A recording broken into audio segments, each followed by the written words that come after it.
m'accompagnaient. Ce ne sont que des véhicules de sécurité qui m'accompagnaient. À l'avant, il y avait un pick-up, à l'arrière, il y avait un véhicule qui me suivait. Et il appelle ça un cortège, sans aucun gyrophare, sans aucune détresse. Et la mère, il m'arrête au feu rouge. Au feu rouge. Mon véhicule était immobilisé. Vous avez déjà vu un cortège qui marque le feu rouge?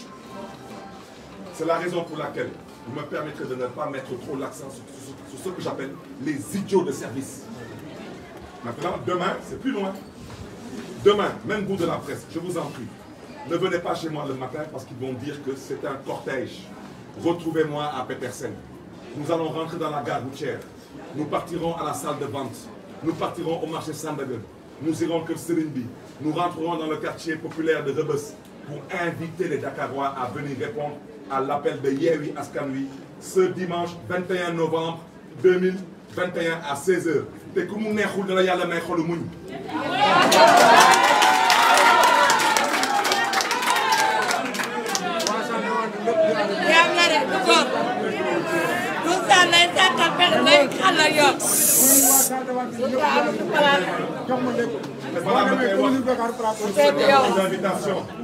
Vous allez voir, à part Barthélémy Dias, on a mis que les hommes de paix. Vous allez voir ici, Serigne Mansour Sy Djamil. C'est un homme de paix. Vous allez voir ici, sur mon papa Boubardi, Serigne Moustapha Sy, un homme de paix. Vous allez voir Khalifa Ababakar Sall, un homme de paix. Vous allez voir Aïda Mbodj, une femme de paix. Vous allez voir Ousmane Sonko, Boussel Lebi. Malick Gakou, un homme de paix. Toutes ces personnes, avec beaucoup d'autres leaders, ont accepté aujourd'hui de m'investir à la tête de liste de la coalition Yewwi Askan Wi. Ces hommes de paix n'ont pas investi un homme de violence. Ces hommes de paix et ces femmes de paix ont investi un homme de paix. La vérité, je vous le dis à vous comme de Dakar, la vérité c'est que le 23 janvier 2022, il n'y aura pas d'élection à Dakar. Il n'y aura qu'une petite formalité. Le 23 janvier 2022, il n'y aura pas d'élection à Dakar. Ce sera une formalité. Parce que le peuple de Dakar a déjà choisi son camp, c'est le camp de l'avenir. Man nag ci wolof ñu ngi gërëm ñëpp ñu ngi sant ñëpp ñu nekk ci ginnaaw nag ngeen baal ñu amuñu micro moo tax ñu yëg di baat leen di may rek ñu leen di ñaan ngeen mel ni tuuti ndax ñu mën a jokkoo ak presse ñu nekk ci ginnaaw dañ leen di ñaan su ngeen bëggee waxtaan ngeen génn ci salle bi. lu ñu bëggoon waxtaanee ak yéen mooy lu fi xew tey mu nekk lu ñaaw ci démocratie parce que lu fi xew ñëpp xam nañ ko tey mooy caaxaan bi ñu doon wooyee procès yéen ñëpp gis ngeen lu fa xew procès ba nga xam ne gën a ko sax que ñu ne dañ koy reporté wax ji mooy lan dañu bëgg a Barthélémy Dias tal leneen ginnaaw campagne te loolu du am man dama fas yéene dem campagne yi incha allah parce que dañ ma investir. te campagne dafa am lu ñu yoon may ci sañ-sañ dox mbokk laata coalition Yewwi Askan Wi di am laata ñu ne Barthélémy Dias mooy candidat coalition Yewwi Askan Wi yéen waa presse mën ngeen doon suma séeréer ñaata yoon ngeen dugg suma page Facebook ngeen dugg suma page Instagram ngeen dem suma page Twitter ngeen di gis Barthélémy Dias yi dox mbokk ñaata yoon. est-ce que mas ngeen dégg Barthélémy Dias gi dox mbokk xeex am na ci wala Barthélémy Dias gi dox mbokk li ngi tiga ay lacrymogène dox naa mbokk fu nekk dox naa mbokk Plateau dox naa mbokk Médina dox naa mbokk Grand Dakar ku lim Diouf dox naa mbokk fu nekk Wakam dugg naa fu nekk biir Dakar laata coalition Yewwi Askan Wi di am loolu am na wala am na lu tax kon tey nag nga ne ma man Barthélémy Dias aw ma droit dem dafi dox mbokk lu tax fuñ ko teg ñoom lu ñu namm mooy lan mooy Barthélémy Dias tal leneen ginnaaw campagne fa ngeen naxee nag seen bopp parce que dama ne kilifa buy fooyee xelam ku na ko yàlla may xolu wante man dama fas yéene fooyee suma xel te lu ma fas yéene def mooy lu ñëpp di xaar ci man ci candidat mooy dem seeti Dakar waay ci marché yi ci seen kër yi ci grand place yi ci jumaa yi ci jàkk yi ci église yi ci café yi waxtaan ak ñoom saafonte ak ñoom jaxasoo ak ñoom sàkku ci ñoom ay ñaan sàkku ci ñoom ndimbal sàkku ci ñoom ñu jàppale coalition bii bu ñuy woowee coalition Yewwi Askan Wi parce que nooteel bu ñuy woowee Sénégal nooteel bu ñuy woote Sénégal yebeel bu ñuy woote Sénégal ak jaay doole bu ñuy woote Sénégal dafa doy te dafa nar a dakk kon nag yéen ñëpp week-end bi gis ngeen fii ku ñuy woowee Abdoulaye Diouf Sarr te kenn musuma dégg ma wax lu ñaaw ci moom mu nekk ministre de la santé nekk suma naataango di nekk maire Yoff nekk suma mag ma respecté ko te moom xam na ci dara yéen ñëpp gis ngeen fi Abdoulaye Diouf Sarr nekk ci mbedd yi yor ay camion yor ay sonorisation te yoon may ko sañ-sañ jamono yi mu am sonorisation muy nekk di jaay coalition benn bokk xam ngeen jégal ma baakaar muy dox seen dox préfet ngeen di gis waxut commissaire central gis na leen waxut commissaire sûreté urbaine gis na leen waxut commissaire dik gis na leen waxut man nag làqatuwuma nëbbatuwuma démb laa teg suma page Facebook ma ne man suba incha allah su ci yàlla àndee damaa fas yéene dem defi lu ñuy woowee dox mbokk mooy tubaab di woowee proximité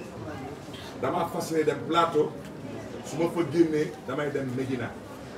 dox mbokk bi dama koy commencé 11h su ma duggee plateau damay commencé Petersen ci garage dem ci ambulant yi waxtaan ak ñoom jox leen lii mooy carton invitation ci meetingu investiture bu ñuy am ci dimanche bi le 21 novembre ci ñeenti waxtu ci ngoon fële ci commune Grand Yoff ci terrain xaar yàlla bu nekk en face su Walfadjri damay laajte tey coalition Yewwi Askan Wi affiché nañ liste yëpp suñu bos baax na man maay candidat Dakar constitution du Sénégal mooy suñu alxuraan mooy suñu bible moo wax képp ku yëngu ci politique yoon may na la nga mën a dem ci mbooloo ci ngay utiliser kàddu wala ngay utiliser lu ñuy woy image wala ngay utiliser ay bind pour mën a waxtaan ak askan ma génn suma kër ay booru 11h dugg suma oto di dem live bu ma nekkuma direct suma page Facebook mbooloo àndul ak man ñuy ànd ak man bëccëg ak guddi te yor suma kaaraange yor ñaari oto benn bi di jiitu keneen beneen oto bi dama topp ci ginnaaw ma nekk suma biir commune ma taxaw feu rouge sport police ñëw te ma jaay ma doole policier bi ne ma amoo droit avancer daw dem ma ne ko lu tax du ma dem mu ne ma yow munoo dem du ma la bàyyi nga dem da nga am cortège ma ne ko sëriñ ma ne ko yow commissaire de police nga yow da nga jàng école ma ne ko yow commissaire de police day def li ñuy woowee université te day jàng lu ñuy woowee droit te man damaa am ay commissaire de police yu bëri yi nga xam ne ay xarit lañu ci man ma ne ko lu ngay def nii yoon mayu la ko ci sañ-sañ yaa ngi ngay jaay doole mu ne ma xaw ma dama lay jaay doole xaw ma jaay ma doole wante yow cortège nga yor ma ne ko cortège bu amul gyrophare cortège bu amul sirène cortège bu taalul sax phare cortège bu taxaw feu rouge nga ñëw di jaay doole mu ne ma cortège bi mënul avancé ma ne ko comme cortège bi mënul avancé te man yàlla baaxee na ma ñaari tànk man ma dox rek waa ji xataraayu mel ni gune bu ndaw ma ne ko yow mi commissaire nga yow commissaire yow xaw ma kan wante yow il faut que ñu wax ak ñu ngeen xam ne ni ñoom ñoo élite police parce que yow dama ne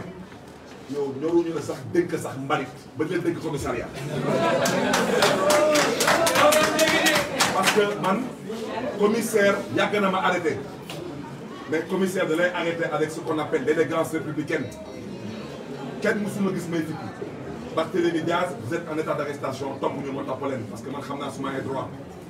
waaw commissaire bi nekk ci mbedd bi mel ni xale bu ndaw bi nga xam ne dañuy siif ci moom tàngal li xatutaayu jël ma dugal ma ci oto bi yóbbu ma commissariat Dieuppeul jël ma nag commissariat Dieuppeul sandi ma ci biir waaw te moom ay kilifam ñu ngi may dégg ñu nga xam ne ni ñu ngi du leen sax seen ñoom saay bu may egg ñoom dañ may dugal seen bureau taalal ma climatiseur tegal ma boisson ne ma monsieur le maire toogal waaw wante nag bu amul yar bu amul teggin bu xamul république bu ñàkk a jom ak ñàkk a fayda yow munoo xam lan mooy état munoo xam lan mooy homme d'état parce que man su may jàpp commissariat central les plus autorités de la police dañ may dugal ci bureau ne ma toogal parce que xam nañ que man du ma samba boy commissariat Dieuppeul bi moom mooy couvrir suma commune damay jël di ma sànni dans le violent te loolu doyul j'ai décidé de porter plainte contre ce commissaire jël suma ñaari jigéen jël leen tëj leen ci violon bi di leen di dóor ay arrêt ak leen di gën yaa ñàkk a jëm yaa ñàkk a jëm nous n'avons pas la police parce que police du Sénégal est une police exemplaire en Afrique ñëpp xam nañ ko tout le monde sait comment fonctionne la police dans certains états africains ici ñëpp xam nañ ko yow tey man je revendique mon amitié avec certains commissaires de police avec fierté parce que dafa am jaar-jaar ak ñoom mais commissaire de police bii laa wax en tant que maire de Mermoz Sacré-Cœur du ma nanguti muy nekk suma interlocuteur parce que man dama fonk suma bopp et je considère que quand le respect n'est plus servi il faut savoir quitter la table parce que ce commissaire de police il est irrespectueux envers ma personne mais envers l'institution qui est la police nationale c'est du jamais vu un commissaire zélé qui se donne en spectacle dafa ñaaw ngay jël ay jigéen man fi naa ñëpp xam nañ ko muy nekk di ko këdd di ko pes di ko coup de pied loolu góor sax laa wax góor di ko def jël suma beneen jigéen bu ñëwee Binta di ko këdd di ko pes ndax si doy nag mu sàcc suma portable voilà dama ne loolu yëpp amul solo avocat yi dañu def seen liggéey te commissaire bi dama ko bëgg a xamal dara nguur day jeex te su jeexee dama ne su jeexee yow commissaire Mballo laa wax si les autorités policières de ce pays ne prennent pas les dispositions nécessaires maintenant envers vous sachez que nos chemins vont se croiser je vous dis man maa la ko wax soo amee ay mbokk nañ leen fi ñaan parce que nag c'est le dernier commissaire qu'on a pratiqué dans ce pays on a pratiqué tout le monde dans ce pays tout le Sénégal nous connaît tous les commissaires de ce pays nous connaissent musuñu leen manqué respect musuñu manqué respect wante nag ku ñàkk a jom ku ñàkk a fulla ku ñàkk a fayda ñu wax parce que loolu moo am maintenant nag dama ne suba soreetul comme nee na moom day fëgg dëndam nee na moom góor la ba suba tey dafa doon génne suma kër doon dem jàmm ak salaam peut-être seen ñu jaay ma doole suba kenn du ma jaay doole loolu su ngeen ko waxee rek na ngeen ko takk téere maintenant nag man dama ko wax ci leer waxuma ak waa BIC waxuma ak ñeneen dama ne commissaire Dieuppeul laay waxal suba na defaat du mu def tey mu xool damay xaar ba suba commissaire Dieuppeul defaat du mu def tey dina xam est-ce que fii góor a fi dëkk wala yaa fi dëkk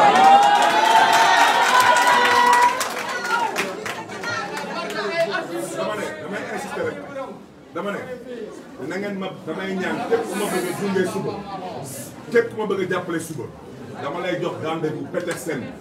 ñu ngi lay xaar salle de vente. Petersen bi nag plateau mu bëgg a wax di leer deew ma place indépendance deew ma Ponty moom mbokk yu nekk marché Alizé maa ngi leen di jégalu xam naa nam ma ngeen ma gis mais moom tamit mënu ma fay egg ndax arrêté Ousmane Ngom te arrêté boobu dafay illégal wante man bëgguma tooñ wante dinaa ñëw Petersen garage naa dem salle de vente marché la dinaa dugg Sandaga marché la dinaa dem kër Serigne bi marché la dinaa dugg Rebeuss dem seen suma mbokk yi su ma fa génnee dama fas yéene dem Médina je suis candidat à la mairie de Dakar une coalition dont la liste a été validée la constitution du Sénégal moo ma permettre may mën a di jokkoo ak askan wi à travers la plume la parole et l'image lii kese laay distribuer aw ma gànnaay lii rek laay distribuer ana ndeyu kii di Diouf Sarr mën a toog ci biir dëkk bi di doxatu ak sonorisation kenn du ko téye kenn du ko budul xatal man may gën a di leen distribuer sama prospectus ci ñoom du fi am loolu mooy lan.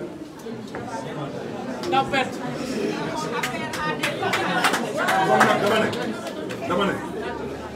ñu ngeen xam ne ni day peut-être dañ leen déranger daanaka dañu doon dem wala di dikk ñu daal di galgal seen dem ak dikk ndax mel na manifestation bi ngeen déglu ñu ngi jaajëfee ndaw ñi nga xam ne nii ñoom ñoo dëkk ci biir Baobab seen taxawaay ñuy gërëm jigéen ñi yéen tamit waa presse ñu leen di gërëm leen sant wante tamit di gërëm di sant tamit la coalition Yewwi Askan Wi département de Dakar